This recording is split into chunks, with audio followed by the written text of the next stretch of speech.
네,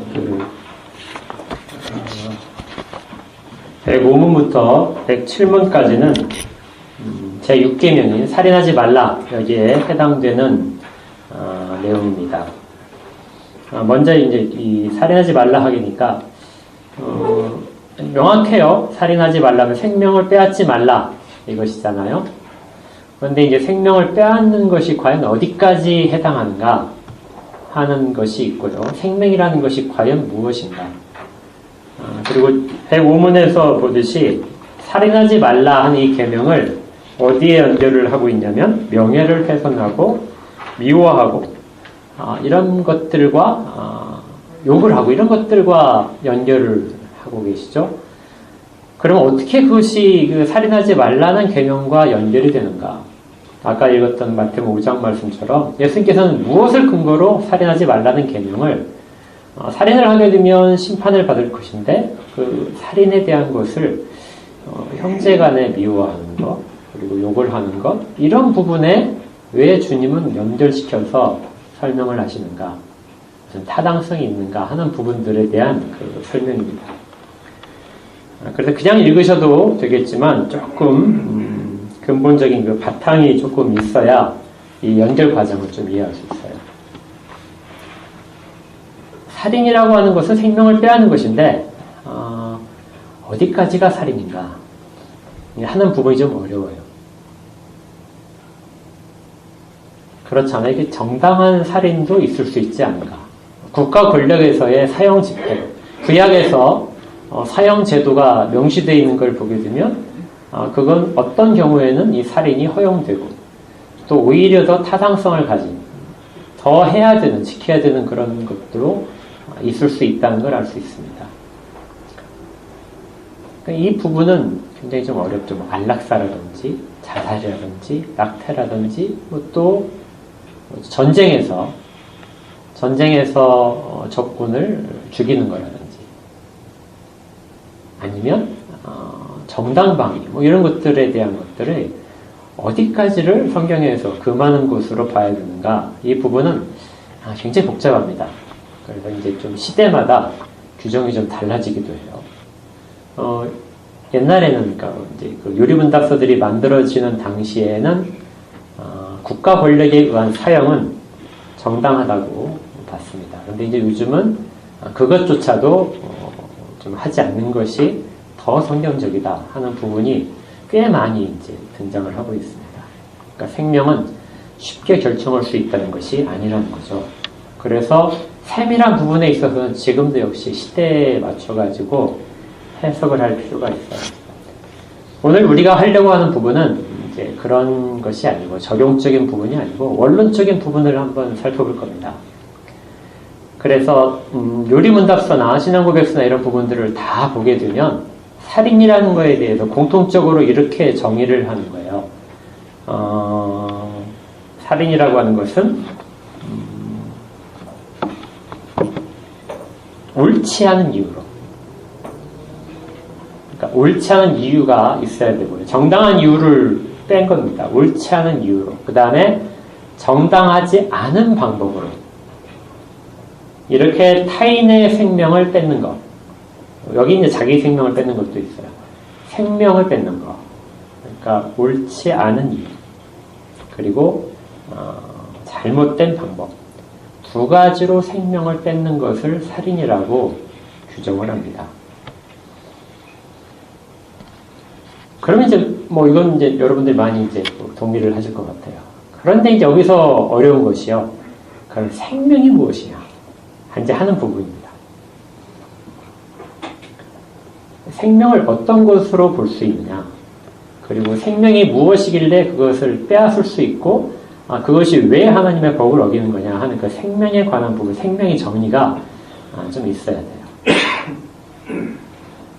그래서 이제 생명에 대한 이야기가 처음 나오는 창세기 1장으로 돌아갈 수밖에 없습니다. 그래서 6계명은 창세기 1장을 바탕으로 해서 진행이 돼요. 1장, 2장을 가지고요. 그리고 또 아까 읽었던 것처럼 그 창세기 9장에 가게 되면 사람이 다른 사람의 피를 흘리게 만드는 것이 자기 형상대로 하나님이 창조하신 그 사람을 해치는 일이다. 그래서 살인을 하나님의 형상과 연결해서 성경에서 말씀합니다.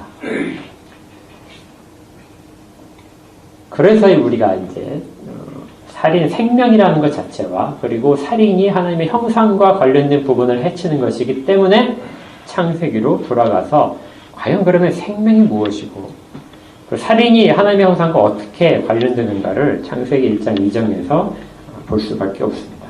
창세기 1장을 한번 가보세요.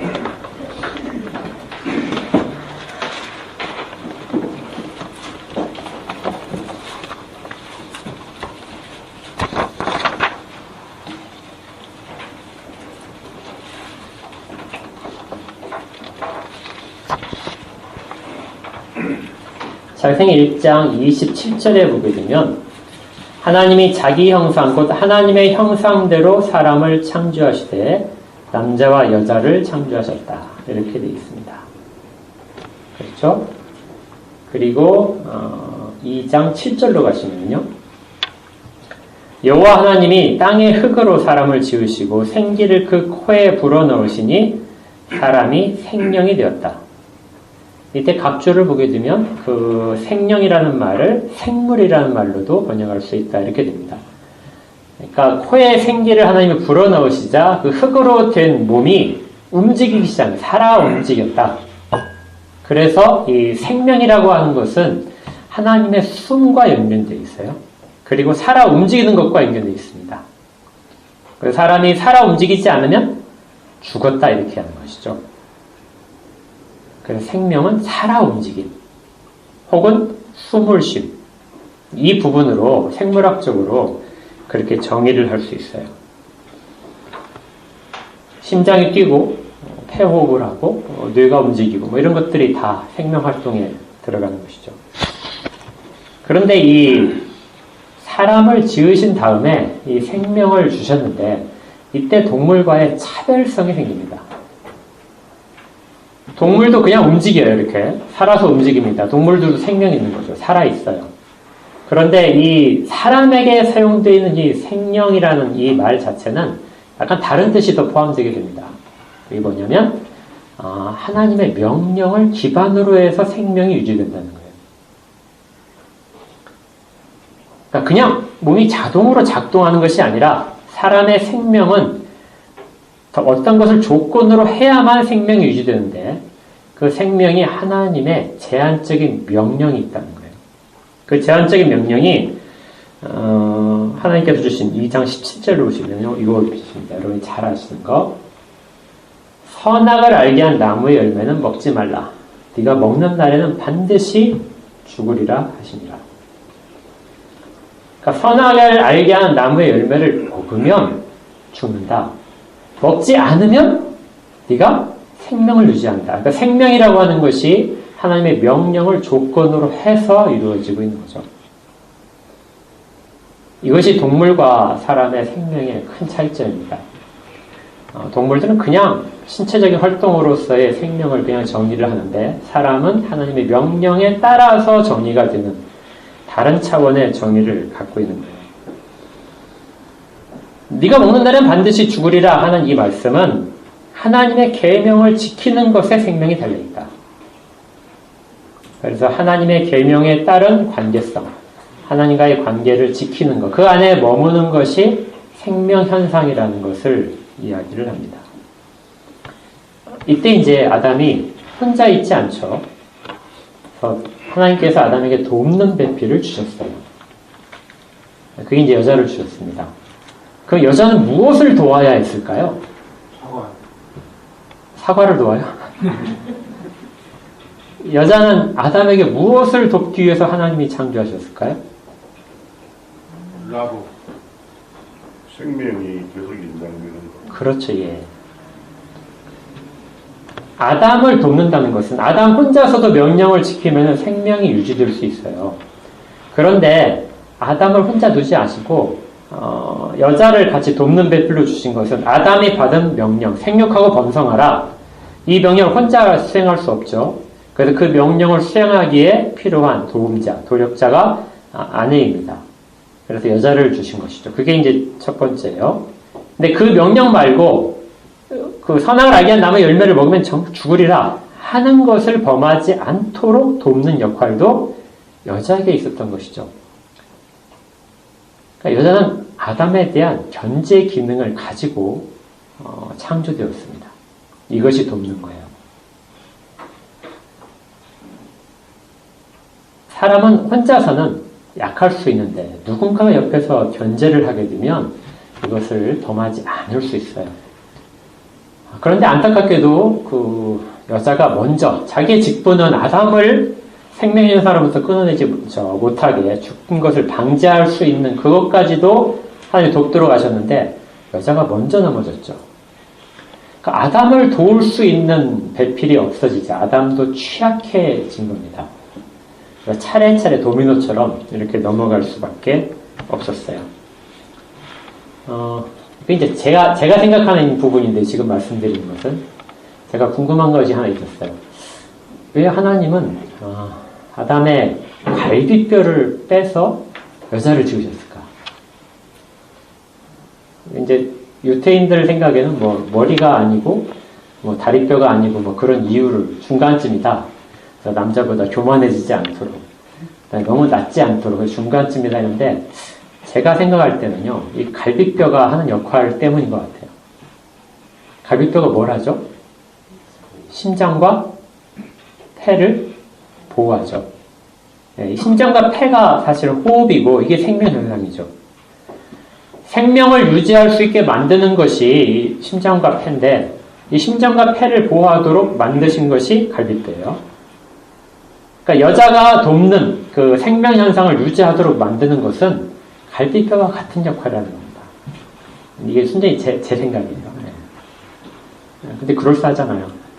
이거 가지고 이단이네 뭐 이렇게 말할 사람 아무도 없어요. 뭐 이 부분은 우리가 해석하기 나름이에요. 그럴 것 같아요. 그래서 여자는 남자의 생명을 유지할 수 있도록 죽지 않도록 보호하는, 견제하는 역할을 돕도록 그렇게 창조되었다고 봅니다. 그러나 이제 타락으로 인해서 이 기능이 상실된 것이죠. 그래서 생명이라고 하는 것은 단순히 호흡하는 것이 아니라 하나님의 명령 속에서 하나님과의 관계를 유지시키는 것. 이것이 생명입니다. 이건 신약에 오게 되면 아주 뚜렷해져요. 요한복음 17장 3절에 이렇게 되어 있습니다. 영생은 곧 유일하신 참 하나님과 그의 보내신 자 예수 그리스도를 아는 것이다. 영생이라고 하는 것은 생명이 유지되는 것은 하나님을 아는 것이다. 그리고 하나님께서 보내신 우리 주 예수 그리스도를 아는 것이다. 이것이 바로 생명이다. 생명은 호흡이란 차원이 아니라 하나님과의 관계성, 회복된 관계, 하나님과의 연합된 관계 속에서만 생명이 유지될 수 있다는 생명에 대한 정의입니다.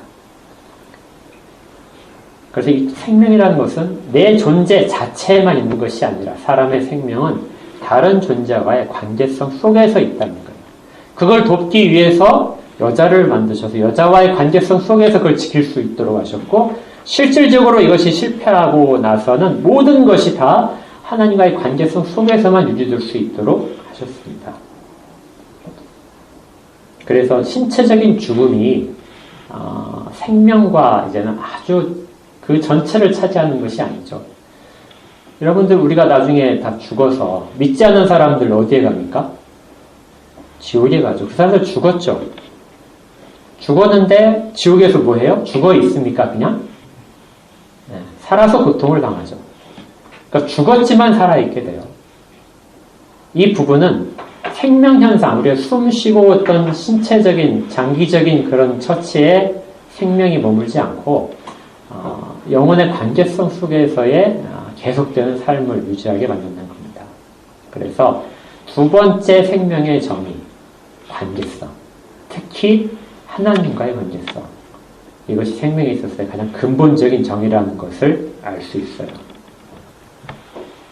이것을 깨트린 것이 사람이 처음에 범했던 범죄이고 그것이 깨트리자마자 사람은 죽은 존재가 된 것입니다.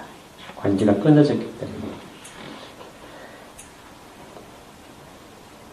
자, 그렇다면 이제 이 관계성이 끊어짐으로 말미암아 이제 많은 살인이 발생을 하게 돼요. 이 살인의 뿌리가 어디에서 오느냐 하는 것을 볼 수 있는데요. 106문에 보게 되면 이렇게 살인의 뿌리가 나와 있습니다. 106문을 한번 보세요. 그런데 이 계명은 살인에 대해서만 이야기합니까? 답에서 아닙니다. 하나님께서는 살인을 금함으로써 살인의 뿌리가 되는 시기, 증오, 분노, 복수심 등을 미워하시며 이 모든 것들을 살인으로 여기신다고 가르칩니다. 그러니까 살인의 뿌리는 어디에서 와요? 시기, 질투, 미움 이런 것들에서 옵니다. 첫 번째 살인이 어디에서 왔죠? 가인이 아벨을 죽인 것은 질투심이죠. 그런데 여기에서 이제 우리가 하나님의 형상을 다시 살펴볼 수 있어요. 살인은 하나님의 형상을 파괴하는 거예요. 왜냐하면 사람은 하나님의 형상대로 지어졌기 때문에. 그러면 최초의 살인을 분석을 해보면은 하나님의 형상과 분명하게 관련이 되어 있습니다. 4장을 한번 읽어보세요.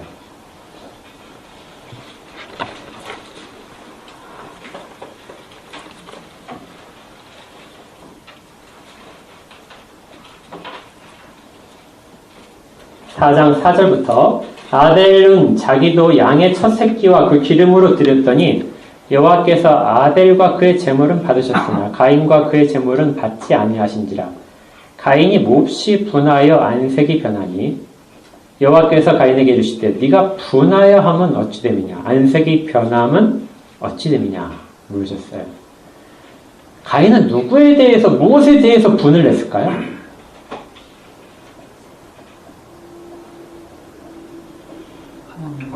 그렇죠. 예, 하나님에 대해서 분을 했어요.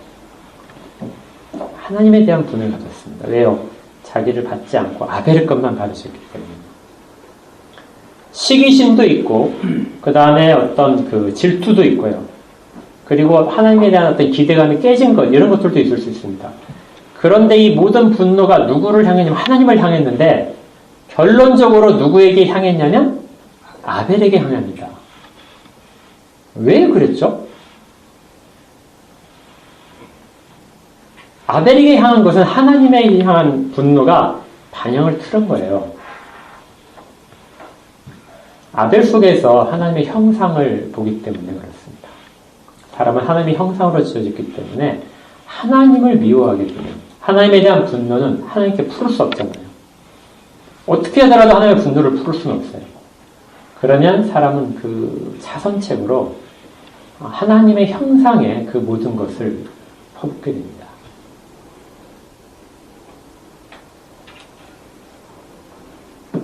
그래서 하나님의 형상을 파괴하는 살인 행위가 발생을 하는 거죠. 그 뿌리는 시기이고 질투이고 모든 것이지만 사실은 하나님에 대한 관계가 깨어짐으로써 발생을 하는 것이에요.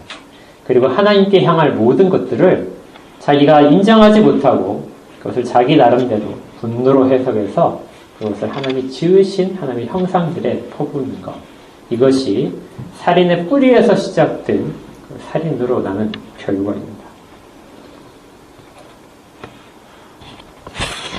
결과적으로 볼 때는 시작된 것은 관계가 깨어진 것이죠. 그래서 요한일서 3장 15절에서 이렇게 이야기해요. 그 형제를 미워하는 자마다 살인하는 자다.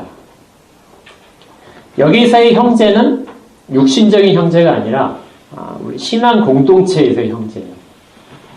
그러니까 세상의 다른 사람들도 하나님의 형상을 갖고 있습니다. 그러니까 그들도 하나님의 형상을 갖고 있어서 그들의 생명을 해치는 것도 역시 하나님의 형상을 깨트리는 거예요. 그러면 하나님에 대한 도전입니다. 모욕이고. 그런데 교회라면 조금 더 달라요. 훨씬 더 이 명령의 무게감이 훨씬 커집니다. 그냥 단순한 하나님의 형상이 아니라 그 앞에 뭐가 붙죠? 회복된 하나님의 형상이잖아요. 그러니까 하나님의 형상이 훨씬 더 뚜렷해진 거예요. 그렇다면 더 하나님을 섬기는 분들은 그 사람을 더 섬겨야 되겠죠. 주변의 형제들의 모습 속에. 그러나 그걸 깨치고 미워한다는 것은 여전히 하나님에 대한 그 분노, 적대감이 살아있는 겁니다. 하나님과의 관계가 끊어진 사람들은 자의적으로 아까 오전에도 있었지만 계속해서 하나님과의 관계가 맺어지는 것을 계속 거절을 해요. 그것을 감당해낼 수가 없습니다. 이 사람들은 하나님의 형상으로 된 사람들과의 관계도 왜곡되게 돼요. 그래서 자꾸 그것을 끊으려 하고 자기 이기적인 관계 속에서 변형시키려고 합니다. 그래서 모든 살인의 뿌리들이 발생을 하는 거죠. 하나님의 형상을 가지고 생육하고 번성해 땅에 충만해야 되는데 사람들은 그 명령을 지키지 못하도록 하나님의 형상들을 깨트리며 서로를 반목하고 그렇게 하는 일들이 반복되는 것입니다. 안타깝게도 이 창세기 처음 부분부터 이 부분이 등장을 하게 돼요. 하나님이 자기 형상대로 사람을 지었습니다. 그래서 우리가 누구를 미워하는가 이 부분이 살인과 그 뿌리 부분에 있어서의 동일한 것이라는 것을 알아야 되는 것입니다. 야고보서 3장 9절에서 이렇게 된 부분이 있어요. 이것으로 우리가 주 아버지를 찬송하고 또 이것으로 하나님의 형상대로 지음을 받은 사람을 저주하게 된다.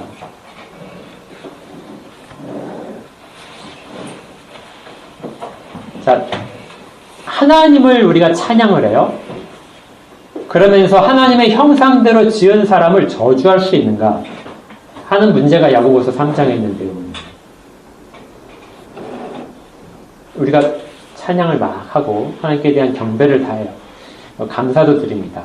그런데 옆에 사람을 보면서 이제 신앙의 공동체죠. 저 사람을 보면서 미워하는 마음이 과연 들 수 있는가? 저 사람을 멸시하는 마음이 과연 들 수 있는가? 어떤 책을 살펴보니까 이렇게 비유를 했더라고요. 어떤 사람이 신하가 왕궁에 들어갔습니다. 그래서 왕을 만나서 왕한테 막 이렇게 온갖 찬송, 다 찬사를 드리고 선물을 딱 바쳐요.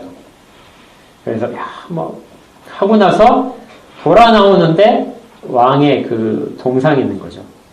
왕의 동상을 보면서 침을 쫙 뱉으면서 막 욕을 하고 그리고 갈 수 있느냐. 이것이 지금 야고보서 3장 9절에 있는 말씀이라는 거예요. 이것으로 우리가 주 아버지를 찬송하고 또 이것으로 하나님의 형상대로 지음을 받은 사람을 저주하고 있다. 입으로 하는 말이에요. 그게 과연 가능하다고 생각하느냐 하고 물어보는 겁니다. 만약에 왕한테 그렇게 하고 나서 돌아서서 왕의 동상에는 막 침을 뱉고 오물을 던지고 욕을 하고 가고 있다면 왕이 그것을 들을 수 있지 이렇게 인정할까요? 자기에게 한 말을 모두 다 참되다고 말을 할까요? 전혀 그렇지 않다는 겁니다. 같은 입으로 이 일은 같이 일어날 수가 없다. 그래서 하나님의 관계가 깨어진 사람만이 다른 사람을 미워하는 말을 할 수 있다는 겁니다. 형제를 저주하는 말, 조롱하는 말, 욕하는 말들을 할 수 있다.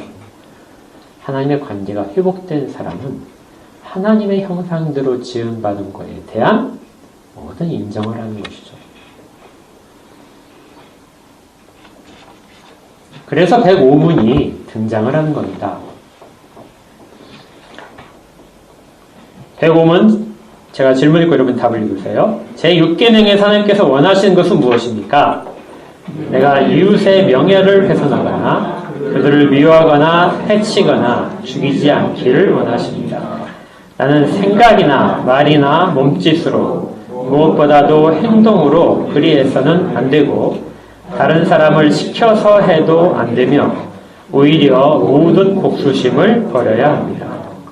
더 나아가 자기 자신을 해쳐서도 안 되고 부주의하게 위험에 빠뜨려서도 안 됩니다. 그러므로 살인을 막기 위해서 국가는 또한 칼을 가지고 있습니다. 그러니까 모든 복수심을 버리라는 거예요. 그리고 모든 미워하는 마음을 버려라. 이게 한 사람이 다른 사람에게 이것을 가지고 있으면 살인을 하는 행위지만 이것은 그 날은 자기에게도 돌아옵니다. 다른 사람이 나를 미워한다면 역시 나를 살인하는 것이 되겠죠. 미움은 미움으로 돌아가요. 저주는 저주로 돌아갑니다. 계속해서 악순환이 반복되죠. 이것을 그쳐야 된다는 겁니다. 근데 사람 사이에서는 먼저 그치기가 어려워요. 여러분들 막 이렇게 참 이렇게 막 머리 막 이렇게 여성 비한가 이렇게 막 싸우는데 막 안 떨어져요. 아무리 말려도 그만 싸우라고. 자, 그러면 옆에서죠. 내가 이제 신고할 때 하나 둘 셋 하면 둘 동시에 떼는 거야. 이렇게 하나 둘 셋 하면 떼이긴 떼죠. 그렇게 하는 것이 실제 미움에서는 없어요. 발생하지 못합니다. 외부에서 중지할 수 있는 부분이 없어요. 미움은 자기 안에 있는 것이기 때문에요. 그래서 동시에 저 사람이 나를 미워하지 않으면 나도 미워하지 않아. 이것은 실제로는 발생할 가능성이 거의 없습니다. 그러면 어떻게 해야 되나요? 먼저 해야 되죠. 먼저 해야 하나님의 형상을 인정하는 사람이 됩니다. 이것을 하지 않으면 그 살인에 대한 그 뿌리는 없어지지 않아요. 그래서 거기에 나와 있죠. 모든 복수심을 버려야 됩니다. 내가 하지 않고 다른 사람을 시켜서 하는 것도 동일해요. 나는 내 손으로 안 했어. 그렇다고 살인을 안 한 거라고 말씀하시지 않습니다. 간접적인 것도 그래요. 예를 들어서 가끔 나오잖아요. 그 식재료 중에 안 좋은 거 해가지고 이렇게 해가지고 그 사람들이 피해를 보고 옛날에 가습기 있잖아요. 그 세정제인가요? 그거 해가지고 많은 사람들이 피해를 보고 이런 것들도 모두 다 마찬가지예요. 이 살인에 포함되는 행위입니다. 인간적인 관계들을 다 불신으로 만들고 직접적인 생명에 육체적인 피해를 입히는 거죠. 그리고 자기 자신을 위험에 빠뜨리지 않아야 됩니다. 이건 자기 생명에 대한 사랑도 포함되어 있어요. 그리고 부주의하게 위험에 빠뜨려서도 안 된다. 그러니까 나는 괜찮겠지. 자기 건강을 돌보지 않는 것도 실질적으로는 간접적인 살인에 해당해요. 자기의 건강에 대해서 겸손하게 받아들여야 됩니다. 아프면 병원을 찾아가야 되고 증상에 맞춰서 약도 먹어야 됩니다. 자기를 스스로 괴롭히면서 거기에 대해 만족하지 않도록 그렇게 해야 되는 거죠. 이것이 거기에 있는 것 부주의하게 자기 자신을 위험에 빠뜨리지 않는다. 발생할 수 있는 가능성이 있는 사고라면 그걸 방지해 줘야 됩니다. 여기까지도 육계명이 포함이 돼요. 그리고 국가 권력의 필요성을 나옵니다. 이것들을 다 강제적으로 최소한을 유지시키기 위해서 하나님께서 국가에 칼을 주셨다. 국가 권력에 대한 그 타당성을 완전히 무질서하고 이 살인이 난무하는 그런 것들을 방지하기 위해서 어떤 최소한의 한도를 넘지 않도록 하나님이 정하신 질서다. 이렇게 되죠. 여기까지는 이제 소극적인, 살인을 하지 않는 소극적인 방법입니다. 107문을 가게 되면요. 제가 질문 읽을게요. 앞에서 말한 방식으로 우리 이웃을 죽이지 않으면 그것으로 이 계명을 다 지킨 것입니까? 아닙니다. 하나님께서는 시기와 증오와 분노를 정죄하심으로써 우리가 우리 이웃을 자기 자신처럼 사랑하여 인내와 화평과 온유와 자비와 친절을 보이고 우리가 할 수 있는 한 그들을 해악으로부터 보호하며 심지어 원수에게도 선을 행하라고 하셨습니다. 이건 소극적인 것이 아니라 적극적인 명령입니다. 살인을 하지 말라는 것이 아니라 그 사람의 생명을 더 왕성하게 만들어주라는 거예요. 단순히 보호하는 차원이 아니고 해치지 않는 차원에서 그치지 않고 왕성하게 더 생명활동이 일어나도록 그를 도우라는 겁니다. 그것이 어디에 시작하냐면 우리가 우리 이웃을 자기 자신처럼 사랑할 때, 그러니까 다른 사람을 사랑하는 것이 그냥 단순히 그를 감정적인 사랑이 아니라요. 그의 생명에 대한 사랑으로 있어야 되는 것이죠. 그래서 생명의 원천이 하나님과의 관계 속에 있으니까 하나님과의 생명의 관계 속으로 들어가게 만들어줘야 돼요. 또 인간관계가 끼어진 사람에게는 인간관계가 다시 회복될 수 있도록 해줘야 됩니다. 이것이 생명활동을 적극적으로 하는 거예요. 그리고 그 밑에 있는 거, 인내와 화평과 온유와 자비와 친절을 구해라. 이거 어디서 많이 들어보신 구절이죠? 예, 맞아요. 성령님. 그 바로 뒤에 참고 구절 보게 되면 갈라디아서 5장 22절부터 23절까지의 말씀이 참고 구절로 있어요. 154페이지를 보시면요. 갈라디아서 5장 22절부터 23절까지가 참고 구절로 되어 있습니다. 거기를 한번 보시면 같이 읽을까요? 시작. 오직 성령의 열매는 사랑과 희락과 화평과 오래 참음과 자비와 양성과 충성과 온유와 절제니 이 같은 것을 금지할 법이 없느니라. 성령의 열매 중에서 다른 사람을 향하는 열매, 그것이 지금 5가지가 기록되어 있습니다. 인내와 화평과 온유와 자비와 친절. 이것을 이웃사랑 바로 밑에 갖다가 연결을 해놓고 있어요. 이것은 더 적극적으로 하라는 겁니다. 사람에 대해서 오래 참아주고 또 화평케 하는 일을 적극적으로 나서고요. 또 온유하라. 그리고 자비를 베풀라. 그리고 친절하라. 이런 부분들을 우리가 실행을 할 때 그때 6계명을 지키는 거라는 것이죠. 또 밑에 보게 되면 우리가 할 수 있는 한 그들을 해악으로부터 보호해줘라. 그러니까 여러분이 어디 가다가 이제 놀이터 같은데 아이들 막 뛰어노는 놀이터에 뭐 예를 들어서 유리 조각이 떨어져 있었다. 그러면 어떻게 해야 돼요? 치워줘야죠. 주워서 치워줘야 됩니다. 이것이 6계명을 적극적으로 잘 지키는 거예요. 왜요? 그것이 있으면 누군가를 다치게 할 수 있잖아요. 그래서 생명활동에 지장이 되고 다치고 이러한 부분들을 적극적으로 제거해 나가는 것. 이것이 그리스도인들이 이 세상 가운데서 감당할 몫이기도 해요. 그래서 사회적인 어떤 그 제도적인 문제점, 아니면 사회의 풍조, 문화적인 문제점 속에서 그것이 정말 우리 가운데서 위험 요소로 작동할 것 같으면은 거기에 대해서 개인적으로 참여해서 그 부분들에 대한 반대를 해야 됩니다. 여기까지가 다 6계명을 적극적으로 지키는 거고요. 마지막에 제일 힘들다고 생각하는 것. 심지어 원수에게도 선을 행하라. 원수에게 선을 행하라. 이것도 계명을 지키라는 겁니다. 굉장히 힘든 거죠. 그러나 처음으로 다시 들어가시면 어디에서 시작되냐면 하나님이 그 사람을 하나님의 형상대로 지으셨다는 것. 그리고 그에게 생명을 주셨을 때 하나님과의 관계 속에서 사람 속의 관계 속에서 놓아주셨다는 것. 생명이라는 그거였던 거죠. 원수와 나 사이의 관계가 끊어진 것도 이거 역시 부정적인 겁니다. 회복되어야 될 부분이거든요. 주님께서 그래서 원수를 사랑하라고 말씀을 하시고요. 우리가 다음 주에 다룰 요한복음도 새 계명을 너희에게 주니 서로 사랑하라. 이 부분을 주님께서 이렇게 요약을 해주신 거죠. 쉽지 않습니다. 그래서 마지막에 우리가 할 수 있는 한 이렇게 해야 된다. 이거 다 지켜서 무엇인가를 할 수 있다고 생각하지 말고요. 할 수 있는 한도 내에서, 네 힘이 미치는 한도 내에서 원수도 사랑을 해라. 그리고 다른 사람을 해악으로부터, 잠정적인 해악으로부터도 보호하는 일에 나서라. 이렇게 합니다. 네, 마지막으로 여러분들이 오해를 안 하셔야 돼요.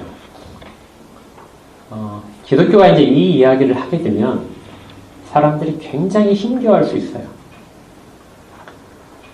이거 하라는 것이 굉장히 많구나. 여기까지 내가 안 하면은 하나님의 계명을 지키지 않은 것이라서 내가 정말 안 되겠구나 하고 거기까지 발견하면 좋은데요. 그 다음부터 그걸 하지 않으면 부담이 돼서 마치 내가 그리스도인이 아닌 것처럼 내가 믿음이 없는 것처럼 그렇게 될 가능성이 여전히 있어요. 거기까지는 가지 마십시오. 왜냐하면 우리가 그렇게 할 수 있다면 예수님이 필요가 없다고 얘기하는 거예요. 사람들은 하나님의 형상으로서의 가장 극치인 예수 그리스도를 버렸습니다. 거절을 했어요. 우리에게는 필요 없다는 거죠. 사람이 이제까지 발견한 어떤 것보다도 하나님의 형상을 본질적으로 잘 가지고 계신 예수 그리스도를 죽임으로써 모든 관계를 깼어요. 그리고 그것을 자기들의 의로움으로 바꿨습니다. 그러나 주님은 그걸 통해서 사람들에게 모든 것들을 회복시키시는 거예요.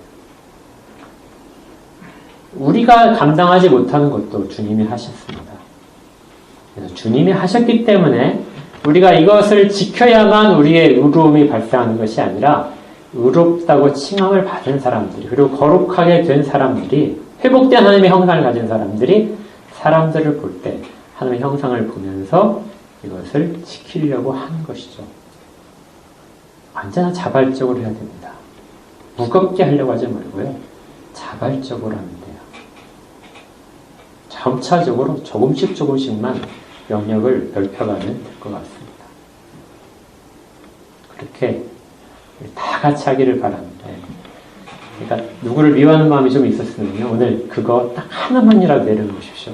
그동안에 묵었던 감정들 하나만이라도 내려놓으시면 여러분 살인을 하지 않는 거예요.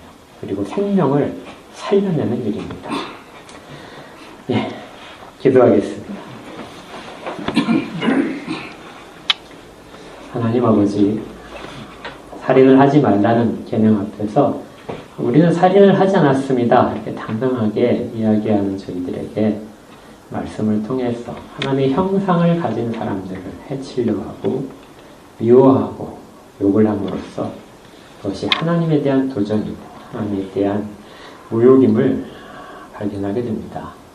다시금 주께서 주신 말씀에 따라 되돌아보며 사람들을 대하는 마음을 가지려 합니다.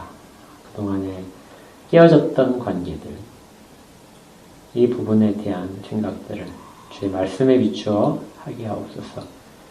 그래서 관계를 바로잡는,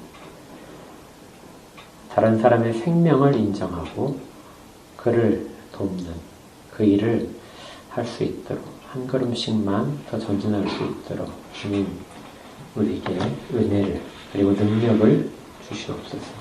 다음에 힘든 부분들을 넘을 수 있는 힘을 주옵소서.